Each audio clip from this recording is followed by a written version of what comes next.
Buenos días mi gente, mi nombre es Juan Echezábal, esta es la página de La Tijera y hoy es jueves 17 de julio del año 2025. Señores, ayer la Asamblea Nacional del Poder Popular de Cuba, esa asamblea donde los 470 miembros aplaudieron el lunes como focas de acuario a la exministra de Trabajo y Seguridad Social que fue obligada a renunciar después de sus declaraciones donde dijo de que en Cuba no habían mendigos, que en Cuba eran personas disfrazadas de mendigos para poder vivir sin pagar impuestos, para poder lucrar, ¿no? Pidiendo limosnas mientras no querían trabajar ni aportar nada a la sociedad, situación que generó descontento no solamente en las redes sociales, sino dentro de las calles cubanas, y el régimen se vio en la obligación, ¿no?, de pedirle su renuncia y hacer parecer, ¿no?, de que era espontánea su renuncia. Pues ayer en la sesión de la Asamblea, que contó también con la participación del otro gran responsable de la desgracia del pueblo cubano, el general de ejército Raúl Castro, el primer ministro de la dictadura castrista, otro ladrón, otro burgués, otro aprovechado de su cargo, ¿no?, en la cúpula dictatorial, Manuel Marrero Cruz, anunció con bombos y platillos y aplaudieron los 470 diputados de la Asamblea Nacional al unísono, que iban a hacer un aumento para casi 1.300.000 pensionados y personas no discapacitadas del país hasta 4.000 pesos cubanos. Señores, 4.000 pesos cubanos es una botella de aceite y un file de 30 huevos. ¿Y con qué pagas el resto de tus gastos? ¿Con qué compras el resto de tus necesidades? ¿Con qué pagas los medicamentos cada vez más caros y que los tienes que adquirir en el mercado negro? ¿Saben qué pasa? Que esta gente vive desconectada de la realidad. Ellos saben que hay una realidad que ellos mismos han provocado, pero a ellos para nada les interesa que el pueblo cubano escape de esa cruel realidad en lo que ellos la han empantanado. Ellos no tienen la solución al problema. Ellos son el problema, ellos son los máximos responsables de toda la miseria y de toda la desgracia y de todas las mentiras que ese Consejo de Ministros, que esos 470 diputados de la Asamblea Nacional, que esos dirigentes del Partido Comunista a nivel provincial y a nivel nacional, que esos gobernadores de cada provincia, ¿no?, diariamente tratan de hacer parecer de que hay una Cuba paralela, pero una Cuba de la que el pueblo cubano para nada se beneficia. Los únicos que disfrutan, los únicos beneficiarios, los únicos que tienen a sus hijos dueños de MIPYME estudiando en el extranjero, viviendo y residiendo en el exterior, como es el caso de esta recién defenestrada ministra, que increíblemente tiene a sus hijos viviendo aquí en Estados Unidos, pues uno de ellos le dio una entrevista a Martín Noticias y en esa entrevista Alejandro Fernández Feitó se trata de desmarcar, ¿no?, de su madre y de la dictadura, diciendo que él no tenía nada que ver con eso, que él emigró hacia los Estados Unidos en el año 2023 y que él para nada nunca comulgó con la dictadura. Sin embargo, en su página de redes sociales se identifica como que sigue siendo, que no lo es por supuesto, trabajador de una empresa de tecnología del Ministerio del Interior, o sea, del ministerio que reprima al pueblo, del ministerio que vigila y que asedia al pueblo, además de ser profesor y graduado de la Universidad de Ciencias Informáticas de Cuba, de la llamada UCI, donde todos sabemos que existió la Operación Verdad, donde muchos de los que hoy viven aquí en Estados Unidos participaron y fueron hasta jefes de esa Operación Verdad, que se dedicaba a espiar, a vigilar y a asediar cibernéticamente a los cubanos que se oponían a ese régimen opresor castrista a través de esas incipientes redes sociales que salieron a principios de los años 2000, 2005, 2006, 2007 y que conocemos que la mayoría de ellos para nada han tenido una posición en favor de la libertad de Cuba. Ninguno ha alzado sus voces o la mayoría por el exilio, por el fin de la tiranía opresora castrista, ni el hijo de esta Martelena Feitó, ni ninguno de los hijos y nietos de la cúpula dictatorial que hoy viven y gozan de los privilegios aquí en territorio estadounidense, como es el caso de las dos sobrinas de Manuel Marrero Cruz. Las hijas de Tamara Marrero viven aquí en Estados Unidos, señores, viven en Tampa, son dueñas de negocios, sus maridos también tienen negocios, todos están muy bien, todos están muy cómodos y todos los que están es burlándose del dolor de 66 años de un exilio que tuvo que abandonar su patria, su país, por culpa de esta cúpula dictatorial que todos estos delincuentes representan. Por eso tenemos que seguir alzando las voces, por eso tenemos que seguir denunciando a todos estos sinvergüenzas y a sus hijos y a sus nietos que han sido cómplices directos o indirectos de la desgracia de millones y millones de cubanos. Leo comentarios. Miguel Ángel Espinosa Rivera, buenos días Juanito, como siempre aquí contigo. Viva Cuba Libre. Bendiciones, mi hermano. Libertad para el pueblo cubano. Alain Daniel Acosta, un abrazo, hermano. Al final está cerca, el final está cerca y no habrá lugar en este planeta donde todos estos parásitos se puedan esconder, porque los vamos a encontrar y vamos a encerrar en sus propias mazmorras. Por supuesto que sí. Orlando Reyes, buenos días, Juan, infinitas bendiciones para todos, brother. Bendiciones para ti también, mi hermano. Esta gente no va a tener donde esconderse, y esta gente saben que después de la caída de Raúl Castro, que se vaya al infierno junto a su hermano Ramiro Valdés, José Ramón Machado Ventura, Esteban Lazo y los 4 gatos estos longevos de la cúpula dictatorial, que cada vez les va quedando menos tiempo en este plano terrenal. Cuba tiene que cambiar. El pueblo cubano finalmente tiene que librarse de esa dinastía castrista que por 66 años ha sometido al pueblo a la miseria, al hambre, a la desgracia, a la necesidad. Señores, imagínense ustedes 4.000 pesos cubanos al cambio actual, que son 385, 387 pesos por $1 estadounidense. Estamos hablando de unos $10.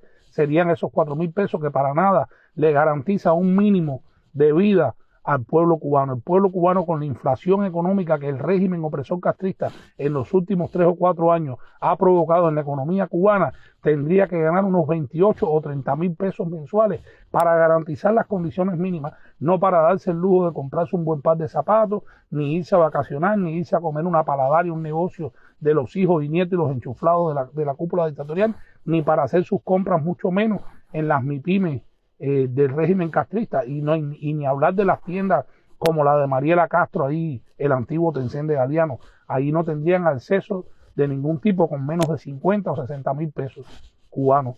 Entonces el problema no está en subirle 2.000 pesos más a un pensionado. El problema, la solución al problema no está incluso ni en garantizar mayor productividad ni mayor producto dentro del mercado. El problema está en la dictadura en sí, señores, que en 66 años no tiene la solución a los crecientes problemas del pueblo cubano, porque simple y llanamente esa dictadura es la causante y la única responsable de todos los problemas. Mientras ella exista en la vida política, económica y social de Cuba, el pueblo cubano seguirá padeciendo de miseria, de apagones, de hambre, de necesidad, de desgracias, porque ellos siguen justificándose en un embargo que para nada les ha tocado sus bolsillos, sus inversiones extranjeras, sus negocios con más de 100 naciones del mundo. La posibilidad de seguir ingresando dinero por el concepto de remesas, de recarga. Fíjense si es así, que Manuel Marrero Cruz ayer mismo dio a conocer que después del tarifazo recaudaron un total de unos 25 millones de dólares desde los Estados Unidos por concepto de recarga. O sea, en unos 40 días después del tarifazo de Telsa, siguen recaudando millones y millones de dólares que para nada van a ser revertidos en mejoras en el sistema de salud, en mejora de la infraestructura del país, en mejorar las condiciones de vida del pueblo cubano, en garantizarle una mejor alimentación, porque simple y llanamente no les interesa para nada el pueblo cubano. El único objetivo que tiene la dictadura castrista es sostenerse en el poder a toda costa, violando los derechos fundamentales del pueblo cubano, condenándolos a la represión, a la vigilancia, a la miseria, y en el mayor de los casos, cuando te rebelas, te condenan a una mazmorra, a una prisión injusta, con largas condenas, como es el caso de este opositor cubano de Baracoa, Cuba, que su mamá de 76 años ha alzado la voz en esta semana, en los inicios de esta semana, pidiendo libertad para su hijo. Ha sido condenado a 27 años y no cometió ningún delito, no hizo ningún sabotaje, no hizo ninguna acción terrorista como los miembros del movimiento 26 de julio. Simple y llanamente alzó su voz por la libertad de Cuba, por el fin de la tiranía opresora castrista, y su voz lo ha condenado a 27 años de injusta prisión en las mazmorras del castrismo. Que si el pueblo en la calle está viviendo prácticamente en una prisión gigante en la que la dictadura ha convertido a Cuba, imagínense ustedes cómo es la vida de un prisionero político dentro de las mazmorras del castrismo. Están sometidos a torturas crueles, a golpizas por parte de otros presos que por prebendas se prestan para el juego de esos miembros de la cúpula dictatorial, de esos esbirros del sistema penitenciario castrista. Por eso tenemos que seguir alzando nuestra voz. Por eso seguiremos denunciando al castrismo opresor y a sus cómplices dentro y fuera de Cuba, que son el sostén y el aparato que financia el que siga en pie ese régimen opresor del pueblo cubano. Arelia Carrasco Leiva, saludos desde Bayamo. Saludos, Arelia, y bendiciones para ti. Miguel Pérez, saludos desde Caibarín. Saludos, mi hermano Orlando Reyes. Bendiciones para ti también. Miguel Fader, me reportaron que en La Habana hay un colapso en la electricidad desde la madrugada. Sin embargo, Miguel, la prensa oficialista del castrismo para nada reporta esas cosas. Uno conoce lo que sucede en Cuba a boca de las redes sociales, gracias a personas que dentro de la isla diariamente envían sus colaboraciones y nos mandan imágenes y noticias sobre la realidad, la cruel realidad que vive el pueblo cubano bajo la dictadura opresora y genocida castrista.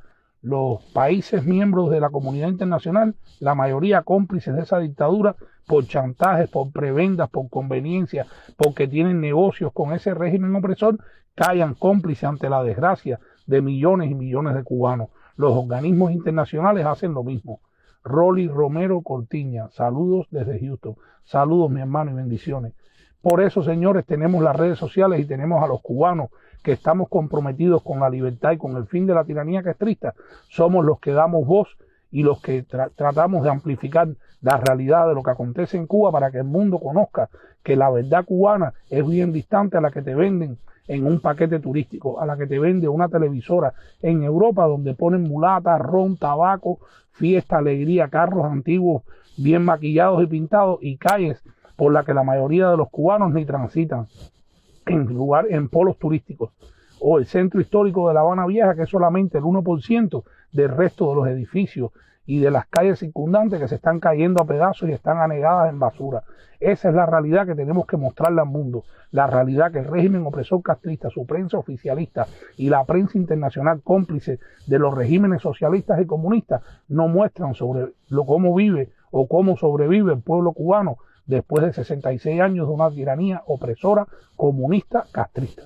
Por eso vamos a seguir alzando nuestra voz, vamos a seguir mostrándole al mundo la realidad de lo que acontece en Cuba gracias a ustedes, y lo haremos con la veracidad y la inmediatez que nos ha caracterizado hasta este momento. Yo les deseo un lindo jueves, muchísimas bendiciones, seguiremos mostrando todas estas situaciones. Antes de irme quería hablarle brevemente que el día de ayer, en el amanecer de ayer, las fuerzas de defensa de Israel atacaron la sede del ejército de Siria. ¿Y por qué hicieron esto? Porque los sirios, el régimen actual fundamentalista musulmán de Siria, atacó en los últimos días también y ha matado más de 250 cristianos en la región sur de Siria, que están plenamente identificados con el pueblo hebreo de Israel.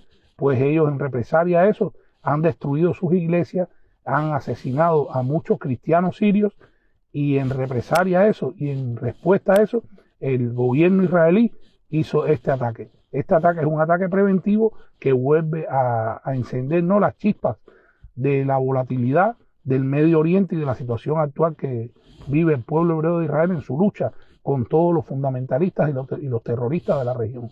Por eso siempre voy a apoyar al pueblo hebreo de Israel, voy a apoyar al gobierno del primer ministro Benjamín Netanyahu y a las aspiraciones de los judíos de seguir coexistiendo en la región del Medio Oriente entre todos estos enemigos de la libertad, de la democracia y de la prosperidad del mundo. A todos les deseo un lindo día, muchísimas bendiciones. Mi nombre es Juan Echezábal y esta es la Página de la Tijera. Gracias por seguirme.